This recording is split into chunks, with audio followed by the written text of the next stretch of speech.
Maglabas ka pa ng tuna at kukulangin ng isa. Ayun na nga, what if yung paborito nyong tuna pie, gawin nating masarap na ulam, tara. Kung meron kayong isang malaking lata ng tuna dyan, buksan nyo na yan, pero dahil wala ako, dalawang maliit na. Sinala ko lang, syempre, para mapaghiwalay yung liquid dun sa laman. Itinakta ko lang maigi para simot na simot kasi sayang naman.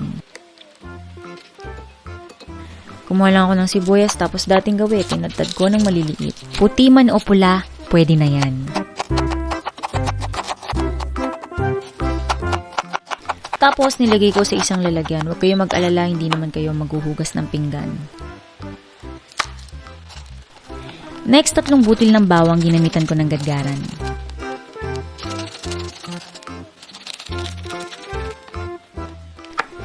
Next ay ang carrots, binalatan, tapos ginamitan ko din ng gadgaran. Ayan, trabahong tamad pero mas mabilis na paraan.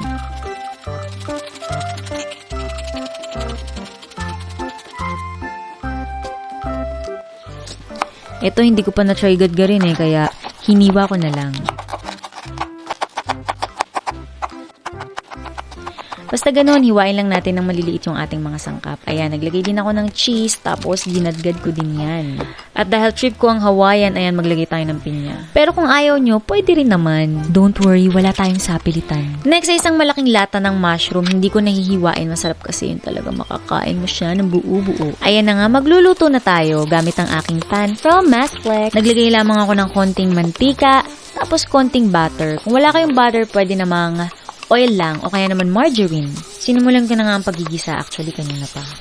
Sibuyas, bawang, carrot, at yung bell pepper. Naglagay na rin ako nitong mushroom from UFC. Paramdam ka naman. Ayan, slice na rin naman.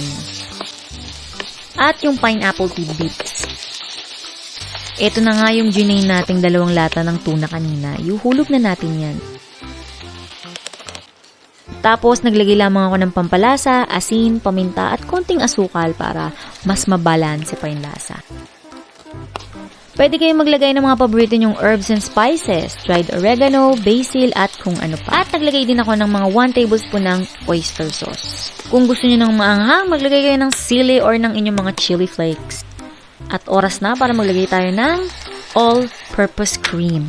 125 ml or 1/2 cup all-purpose cream, gayon din yung dami ng mayonnaise. Tapos, ilagay na rin natin yung cheese. Maglalagay ako ng flour na dinsolve sa water para mas mag-thickened yung consistency ng ating mixture.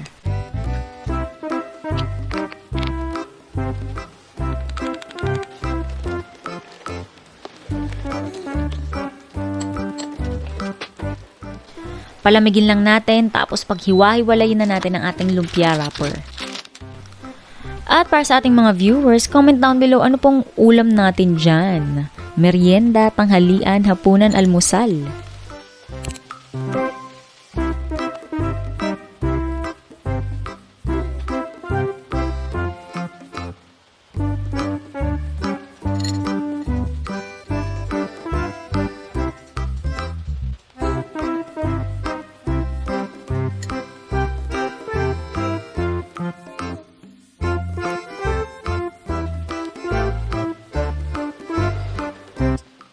Dahil medyo mamasa-masa yung ating fillings, mas maganda kung dodoblehin nyo yung wrapper, mas kakapalan nyo. Pero ako, isa lang Tapos, pag magpa-fry na kayo, make sure na mainit na talaga yung mantika. Gamitan nyo ng wooden spoon or toothpick. Kapag nagsisizzle na yung mantika, ready na yan. O kaya, lagyan nyo ng konting asin. Tapos maririnig nyo yung sizzling na tunog yon. Pwede na yung pagpirituhan. At para ma-drain mabuti or masipsip yung mantika, pwede nyo ilagay sa mga kitchen towel. Pwede din naman sa inyong mga wire rack para, ayan, mapatulo pa ng maigi yung mga mantika.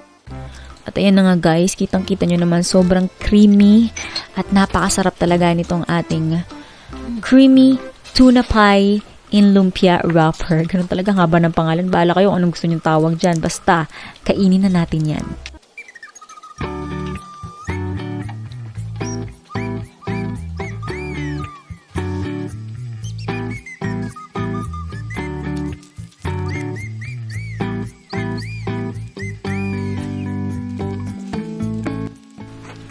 At dahil dyan, ako nga palang inyong kusinerang ininyera, Jane Agustin Silvestre, and see you in my next vlog!